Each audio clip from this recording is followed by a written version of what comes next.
إن الحمد لله نحمده ونستعينه ونستغفره ونعوذ بالله من شرور أنفسنا ومن سيئات أعمالنا من يهده الله فلا مضل له ومن يضلل فلا هادي له أشهد أن لا إله إلا الله وأشهد أن محمدا عبده ورسوله قال الله تعالى في كتابه الكريم يا أيها الذين آمنوا اتقوا الله حق تقاته ولا تموتن إلا وأنتم مسلمون وقال جل في علاه يا أيها الذين آمنوا اتقوا الله وقولوا قولا سديدا يصلح لكم أعمالكم ويغفر لكم ذنوبكم ومن يطع الله ورسوله فقد فاز فوزا عظيما أما بعد jamaah sidang Jumat yang dimuliakan oleh Allah Subhanahu wa taala.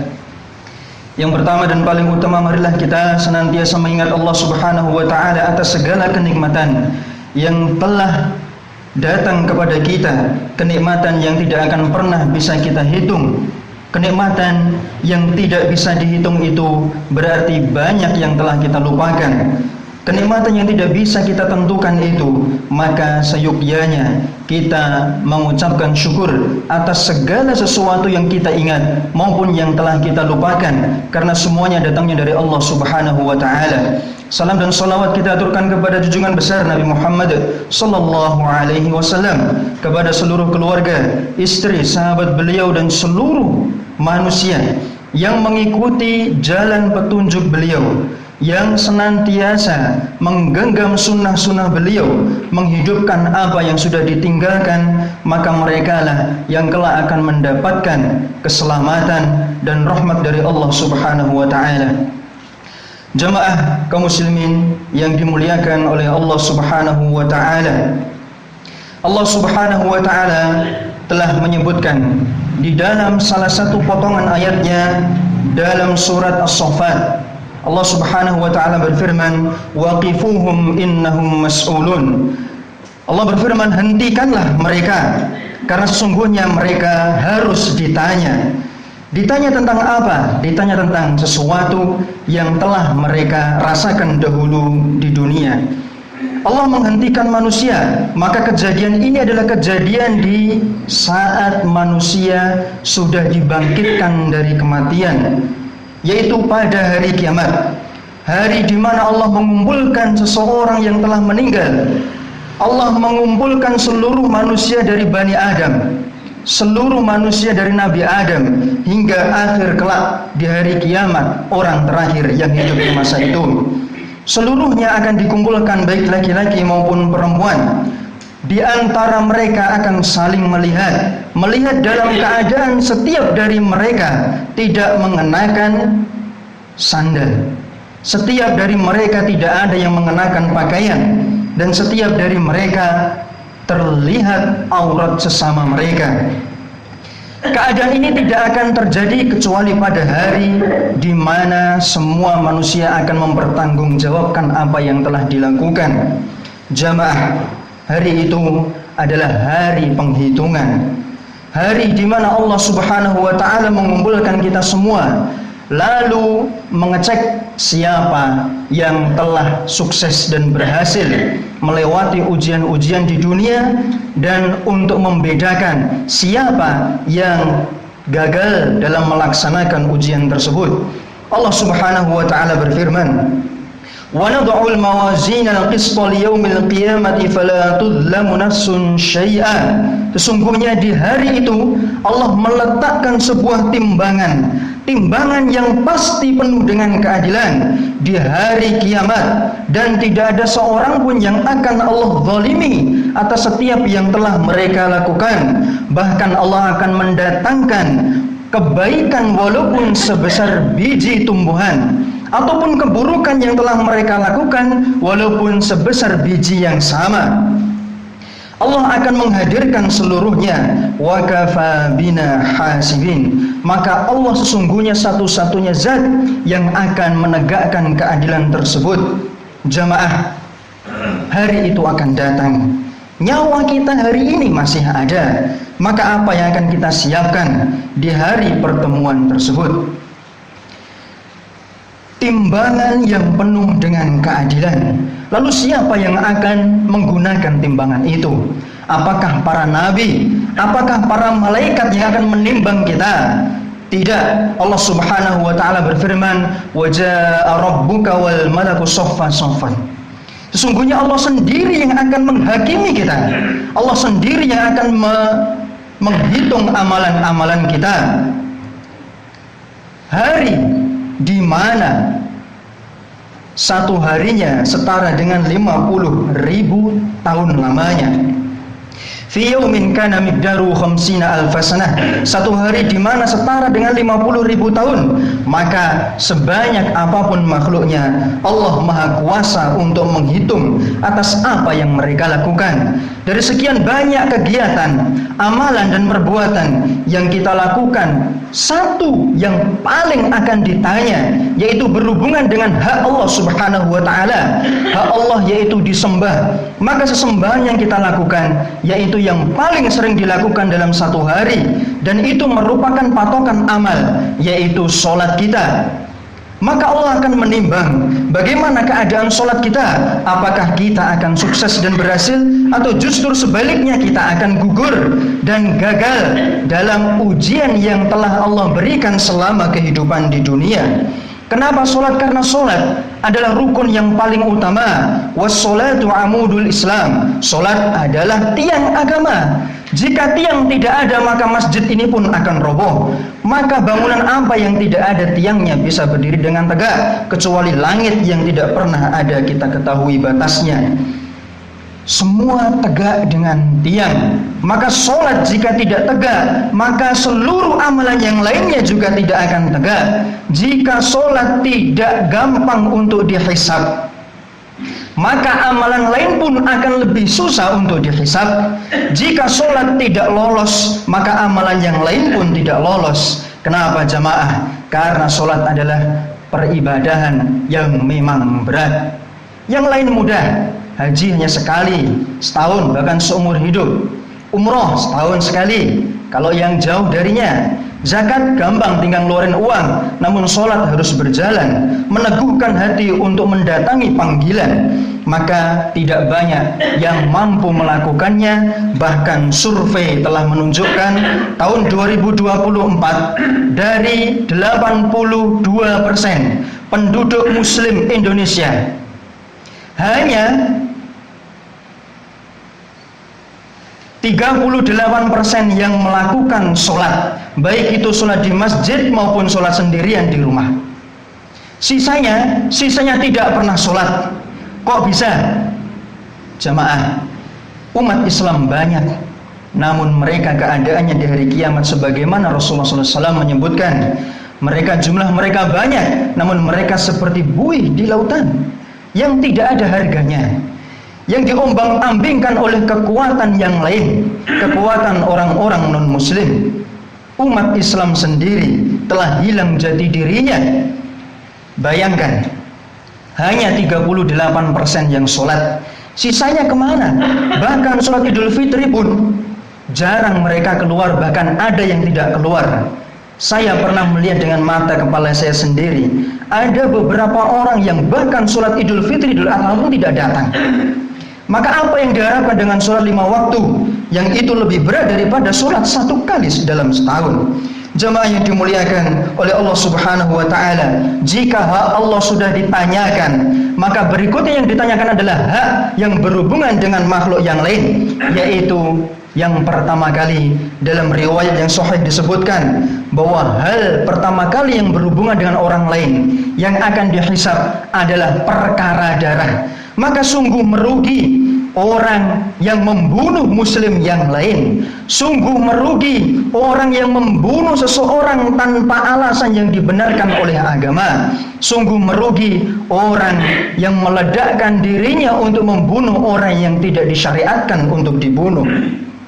Maka riwayat yang lain menyebutkan Rasulullah Muhammad SAW, la yazalul mar'u fi fushadin. Dalam hadis yang panjang disebutkan, sesungguhnya seorang muslim itu akan selalu dalam keadaan yang nyaman, baik di dunia maupun di akhirat, selama dia tidak terkena percikan darah orang lain.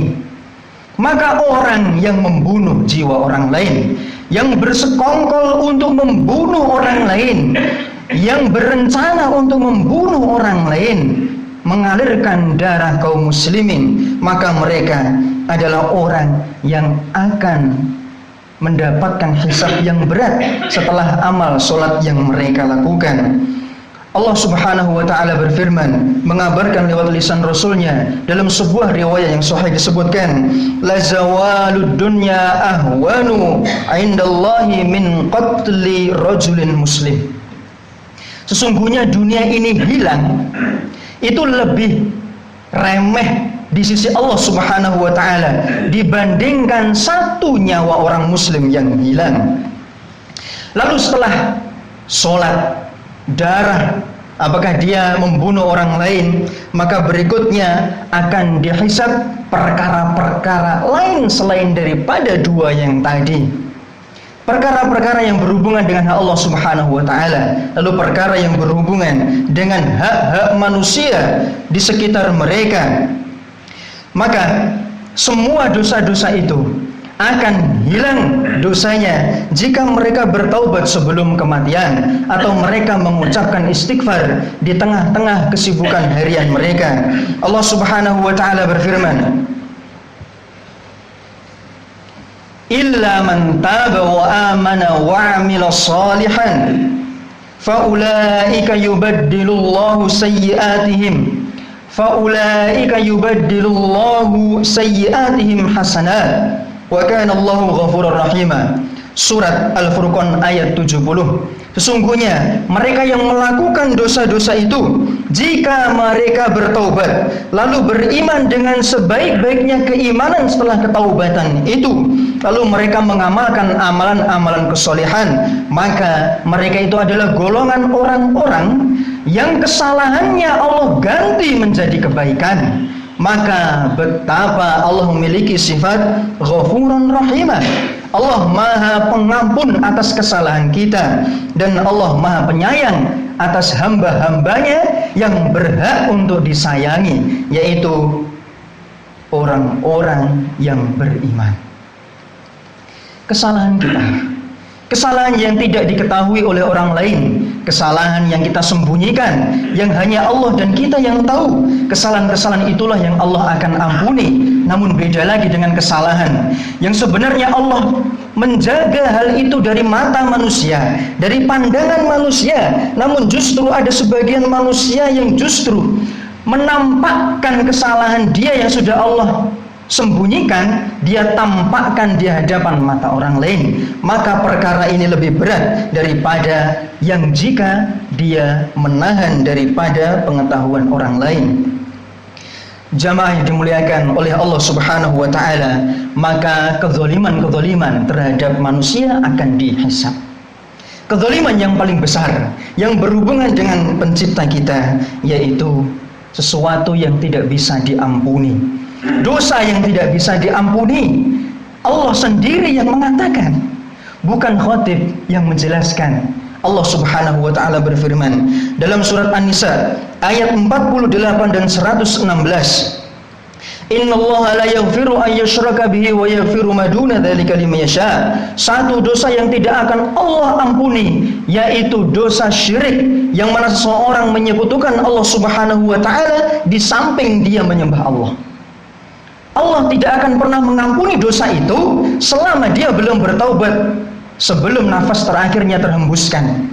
Maka jika orang mati dalam keadaan mensyirikkan Allah Subhanahu wa ta'ala, menyekutukan peribadahan, menyekutukan doa, menyekutukan permintaan, meminta kepada selain Allah, meminta berdoa kepada Allah, namun juga meminta kepada selain Allah, meminta kemudahan kepada Allah, namun di sisi lain dia juga meminta kemudahan kepada selain Allah Subhanahu wa ta'ala, maka dosa-dosa ini Allah tidak ridho. Karena Allah hanya ridho kepada mereka yang beribadah, meminta, berdoa, meminta kemudahan hanya kepada Allah. Allah tidak ridho jika seorang manusia beribadah kepada Allah, namun dia juga beribadah kepada selainnya, maka dia menjadikan tandingan selain Allah. Allah tidak suka ditandingi.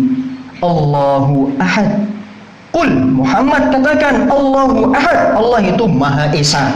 esa terhadap peribadahan. Hanya Allah yang menurunkan rezeki, hanya Allah yang menurunkan hujan, hanya Allah yang menumbuhkan tanaman, hanya Allah yang menyembuhkan rasa sakit di antara kalian, hanya Allah yang mematikan dan menghidupkan, hanya dan hanya Allah Subhanahu wa ta'ala. Maka tidak ada yang lain. Allah Subhanahu wa ta'ala berfirman di dalam surat Al-Maidah ayat 72, innahu man yusyrik billahi faqad harramallahu alaihil jannah. Barang siapa yang berbuat syirik kepada Allah Subhanahu wa ta'ala, maka Allah mengharamkan memasuki surganya. Bukan saya yang mengatakan. Silahkan lihat tafsir, ribuan tafsir silahkan dilihat. Maka mereka ulama-ulama sepakat bahwa dosa syirik adalah dosa yang tidak akan diampuni, dosa yang menghalangi dari memasuki surga. Jamaah, hanya kepada Allah kita meminta, hanya kepadanya lah kita meminta kesembuhan, karena Allah Subhanahu wa ta'ala Allahus Somad. Sedangkan dosa-dosa yang berhubungan dengan selain pada itu, maka Allah mampu mengampuni. Yudkhilu may yasha'u fi rahmatih. Maka jika Allah berkehendak, Allah mengampuni dosa-dosa mereka.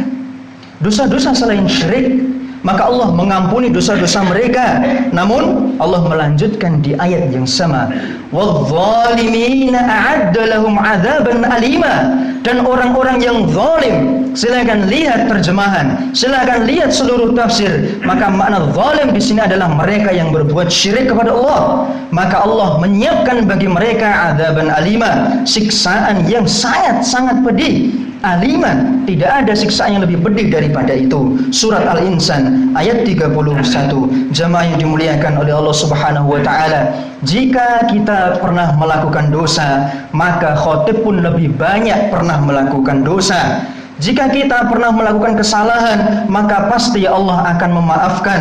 Dalam sebuah riwayat dari Imam Tirmidzi rahimahullahu taala, dalam kitab hadisnya dari sahabat Anas bin Malik radhiyallahu taala anhu, Allah berfirman lewat lisan Rasulnya Muhammad sallallahu alaihi wasallam, haditsun qudsi, qala Allah taala, ya bani Adam, wahai anak Adam, jika engkau meminta kepadaku, engkau berdoa hanya kepadaku, engkau berharap hanya kepadaku, lalu ghafartu laka ala ma kana minka wala ubali.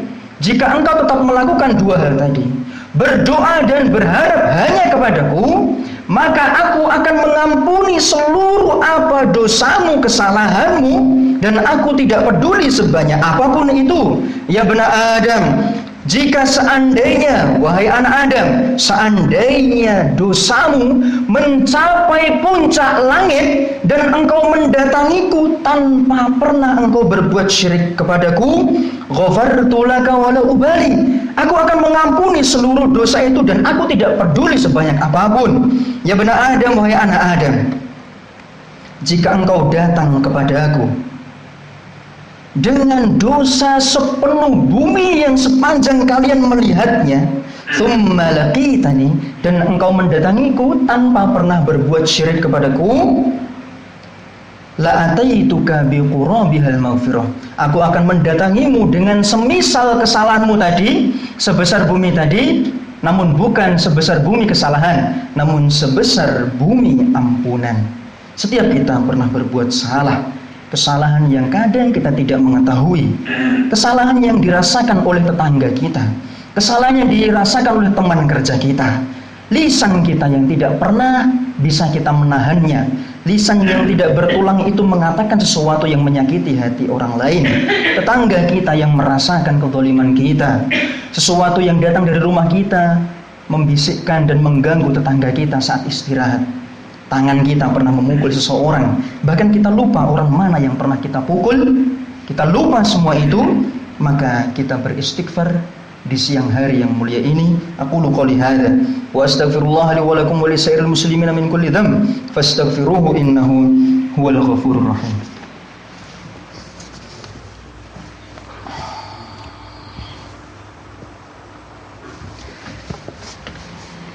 Alhamdulillahirabbil alamin wassalatu wassalamu ala nabiyyina Muhammadin wa ala alihi wa ashabihi ajma'in.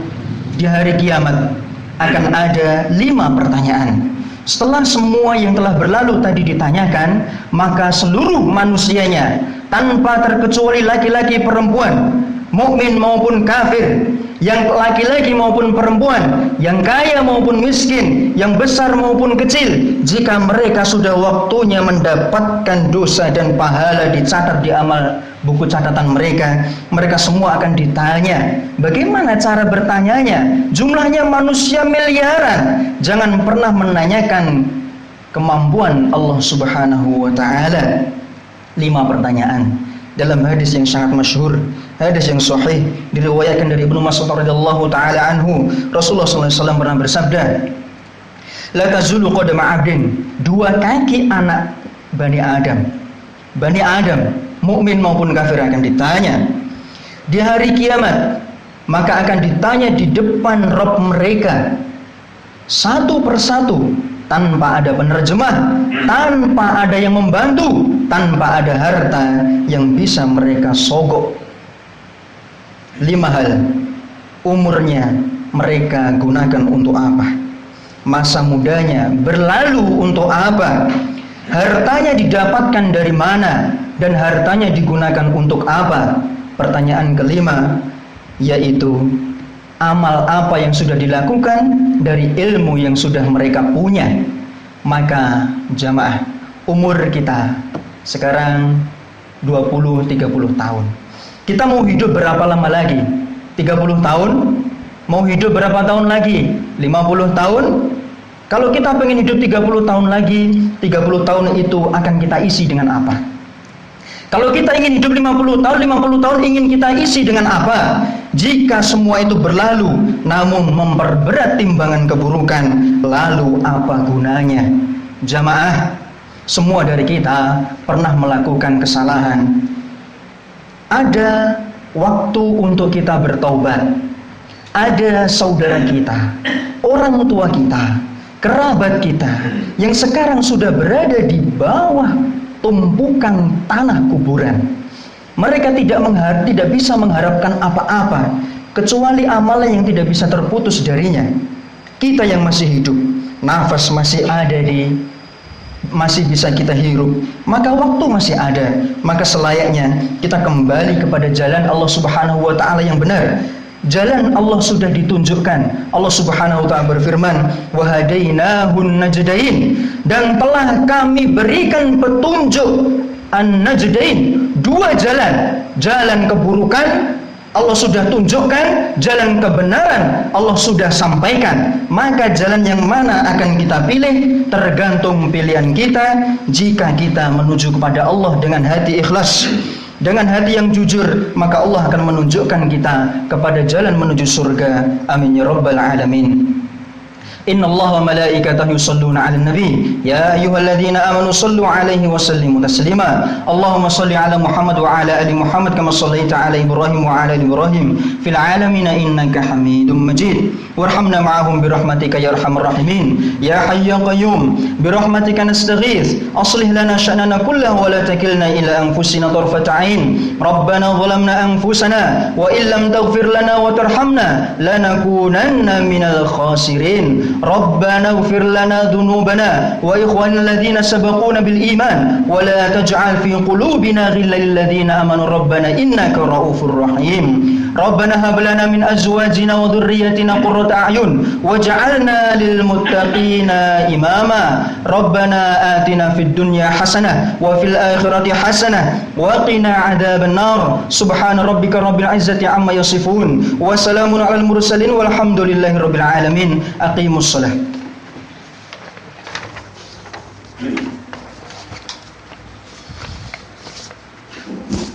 Allah